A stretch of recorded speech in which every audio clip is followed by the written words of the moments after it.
You know that sick feeling in your stomach after you've yelled at your child? That moment when you see their face, maybe they shut down, maybe they're crying, maybe they've just left the room, and you think, oh my goodness, I'm the worst parent in the world. I've just traumatized my own child. But here's what I know. That feeling makes you a good, caring, loving parent, because bad parents don't spend the next 3 hours replaying what they said and wondering how to fix it. So in this video, I'm going to show you exactly how to repair with your autistic child in a way that builds trust. I'll show you a 3-part repair framework and the 4 most common mistakes we make when trying to repair things. Also, just for fun, we'll talk about how to talk to yourself so you don't spiral into shame that makes everything worse. Let me tell you about a morning I had with my son when he was 16. We were already running late, and I'd asked him 3 times to please clear his breakfast dishes and get his coat on. 3 times. And I lost it. Not in a yelling way, but in a sort of tense, stern kind of way. And I said something loudly and strictly, out of character. Something like, why can't you just listen? We're late. Why are you ignoring me? The second it came out of my mouth, I saw his face crumple. Clearly frightened, he got up quickly. He picked up his dishes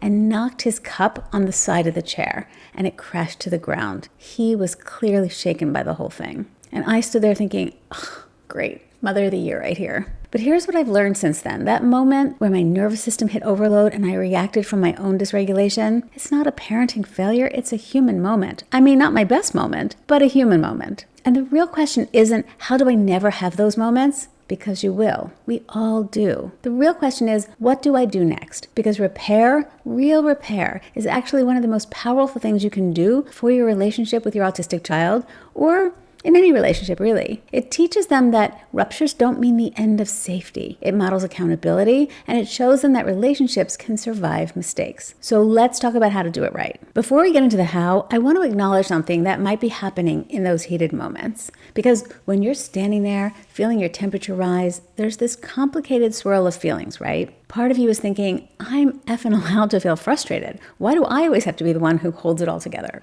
Why is it always my job to regulate when they're the one ignoring me? And you are allowed. It does feel unfair. But then there's this other voice that says, but I shouldn't yell. I know better. What kind of a parent am I? And all of those feelings are crashing into each other. The frustration, the resentment, the guilt, the overwhelm. And that complexity makes it almost impossible to think strategically in the moment. So what happens? You explode. Or you shut down, and then afterward, you feel terrible, guilty, maybe even like you failed. But here's what's actually happening. You're not processing those feelings when you blow up and then feel guilty. They bubble up, you push them down, which pretty much guarantees they're going to bubble up again the next time you're in a similar situation. It's a cycle, and it keeps you stuck. So how do you break that cycle? Not by trying to be calm in the moment when your nervous system is already hijacked. You break it by doing the reflecting outside of the moment, like now, for example. That's where you can actually process those feelings, the frustration, the resentment, the exhaustion of always being the one who has to hold it together. That's where you learn what your nervous system needs. That's where you build the strategies that give you options beside exploding or shutting down. So when you do that work outside of the heated moment, that's when you create the ability to choose a different response when you're in it. And that's exactly what the rest of this video is going to show you how to do. So let's talk about what repair actually looks like and how reflecting on these moments is what gives you back your choices. If we haven't met yet, I'm Andrea Pollack, parenting educator, coach, and parent of an autistic young adult. I help parents navigate challenges, help their children progress, and create peace at home. 3-part framework, part 1. First thing, and this is the part sometimes parents skip, you have to calm your own nervous system before you approach your child. I know the instinct is to rush in immediately and fix it. Like the morning I rushed my son and he broke the glass. I rushed in to apologize and fix it right away, to try to make it better right now. But if you're still activated, if your heart is still racing, if you're still flooded with cortisol and adrenaline, your child can feel that.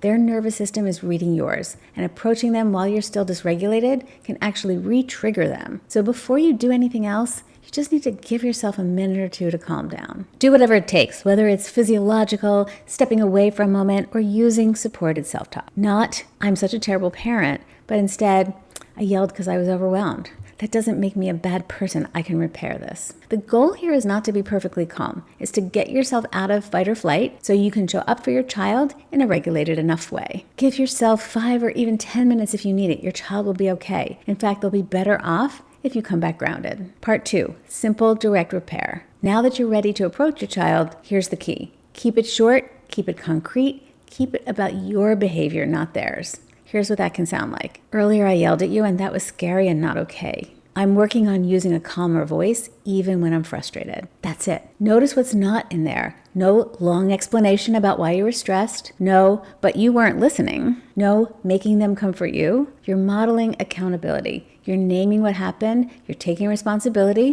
and you're making it clear that your reaction was about your regulation, not their behavior. And it can be hard. It's so tempting to say, but I did it because whatever they did. That's not repair. While there's no doubt some truth to that, this is just about taking responsibility for our own dysregulation and modeling that we can do that. If your child is verbal and wants to talk about it, let them lead. Answer their questions honestly and simply. If they say, you were really loud, you can say, I was, and I'm sorry, that must have felt scary.